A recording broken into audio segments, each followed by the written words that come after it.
Alhamdulillah, asyhadu an la ilaha illallah wahdahu la syarikalah wa asyhadu anna Muhammadan abduhu wa rasuluh.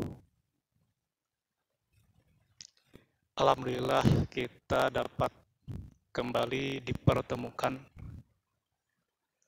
insyaallah pada kesempatan kali ini saya akan membahas satu hadis dari Ibnu Umar. An Ibnu Umar radhiyallahu anhuma, dari Ibnu Umar, semoga Allah meridhai keduanya. Qala, ia berkata, qala Rasulullah sallallahu alaihi wasallam, Rasulullah sallallahu alaihi wasallam telah bersabda, Bunyal Islamu ala khamsin. Islam dibangun atas 5 perkara. Syahadati an la ilaha illallah, yang pertama bersaksi bahwa tidak ada Tuhan selain Allah, wa anna Muhammadan Rasulullah, dan bahwasanya Muhammad itu utusan Allah, wa iqamis sholati, yang kedua yaitu mendirikan sholat, wa ita'i zakati, yang ketiga mengeluarkan zakat, wal haji, yang keempat haji, wasaumi ramadana, dan yang kelima saum Ramadan. Rawahul Bukhari.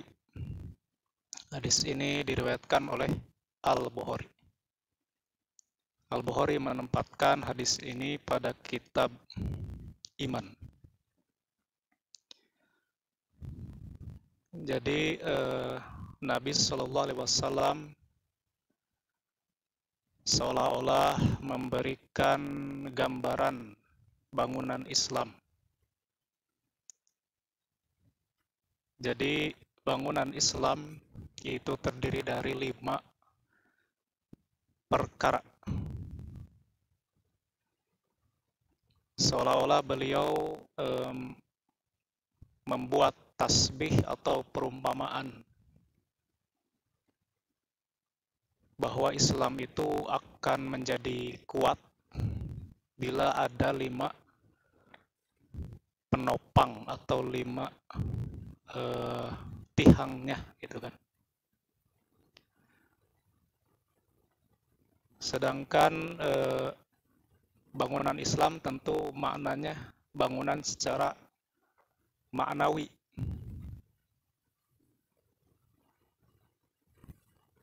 Sebagaimana kita ketahui, apabila bangunan itu berupa hissi yang dapat dilihat, dipegang gitu, tentu itu sebagaimana bangunan satu rumah gitu. Rumah itu akan menjadi kuat, baik, bagus bila memiliki berbagai penopang-penopangnya, pelengkap-pelengkapnya.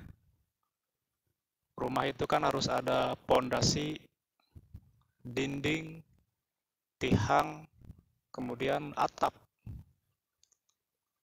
Itu bangunan hissi yang dapat dilihat, dipegang. Nah, seolah-olah Nabi juga hendak menggambarkan, membuat tasbih perumpamaan bahwa bangunan Islam itu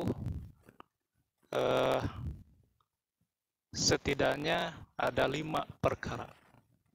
Dan 5 perkara ini bukan bermakna hasar atau bermakna khusus. Justru ada syariat Islam yang lain sebagai pelengkap-pelengkapnya atau sebagai hiasan-hiasannya. Nah, di hadis ini disebutkan bahwa Islam itu dibangun atas 5 perkara. Yang menjadi pondasinya adalah bersaksi bahwa tidak ada Tuhan selain Allah dan bahwa Muhammad itu utusan Allah. Jadi persaksian ini semestinya harus diyakini di dalam hati. Jadi bukan semata-mata ucapan. Kemudian yang kedua, mendirikan sholat. Yang dimaksud adalah mendirikan sholat wajib, yaitu yang 5 waktu. Dan hadis banyak menerangkan rukun-rukun, bahkan syarat-syarat, keutamaan-keutamaannya, dan kesempurnaan-kesempurnaan lainnya. Wa itta'i zakati, dan mengeluarkan zakat. Bahkan mendirikan sholat dan mengeluarkan zakat atau infak itu sering digabungkan, digandengkan gitu. Bahkan mendirikan sholat itu di hadis yang lain disebutkan sebagai tihangnya agama, dan juga yang mengartikan sebagai tihangnya amal gitu. Jadi sholat itu sebagai tihang amal, dalam artian rukun-rukun yang lain, rukun Islam yang lain apabila tidak didasari atau dibangun di atas sholat, maka rukun-rukun tersebut tidak ada gunanya, akan sia-sia. Zakat tanpa sholat tentu sia-sia, saum tanpa sholat tentu sia-sia. Demikian pula haji ataupun saum Ramadan tanpa sholat, maka itu akan sia-sia. Kemudian haji dan saum Ramadan. Jadi di hadis ini disebutkan 5 perkara sebagai penopang untuk menjadi bangunan Islam yang kuat, gitu kan.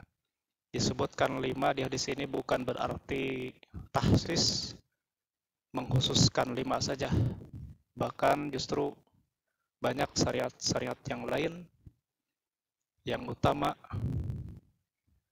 yang barangkali itu sebagai hiasan-hiasan rumah. Sebagaimana rumah yang bentuknya hissiyah yang dapat dilihat, perlu hiasan-hiasan, perlu misalkan jendelanya, kemudian ada kalanya dihiasi dengan warna-warna ataupun foto-foto yang baik dan sebagainya, gitu kan.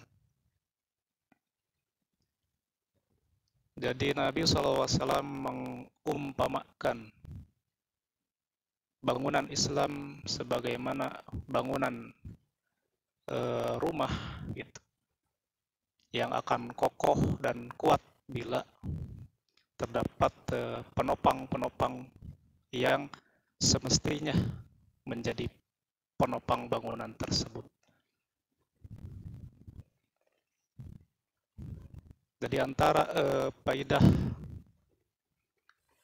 hadis tersebut, maka yang pertama, sebagaimana tadi disebutkan, Rasulullah membuat perumpamaan ma'nawiyah, atau agar dipahami makna ma'nawiyah itu melalui hissiyah, yang dapat dilihat, gitu kan. Bangunan Islam atau hendaknya yang Nabi terangkan itu bangunan Islam melalui keterangan bangunan yang dapat dilihat ataupun dirasakan, yang disebut hissiyah. Yang kedua, bahwa orang yang tidak menyatakan persaksian bahwa Allah itu sebagai Tuhan atau Muhammad sebagai Rasulullah, maka ia bukanlah muslim atau kafir, gitu kan.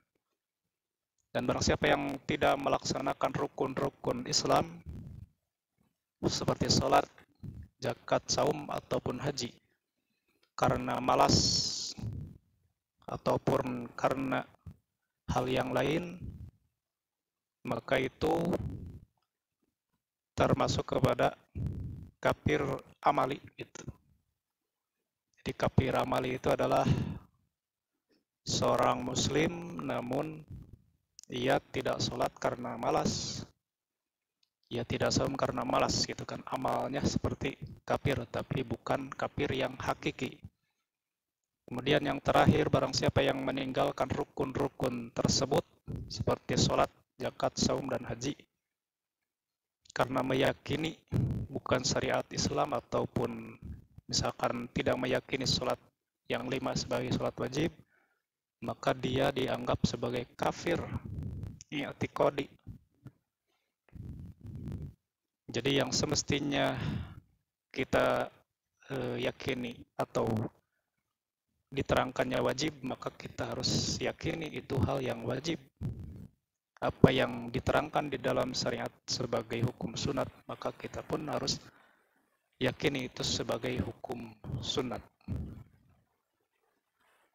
Barangkali demikian keterangan hadis Bunyal Islamu ala khumsin. Mudah-mudahan apa yang telah saya sampaikan bisa menjadi ilmu, menambah wawasan, utamanya menambah semangat dalam beramal soleh. Demikian yang saya dapat sampaikan. Wassalamualaikum warahmatullahi wabarakatuh.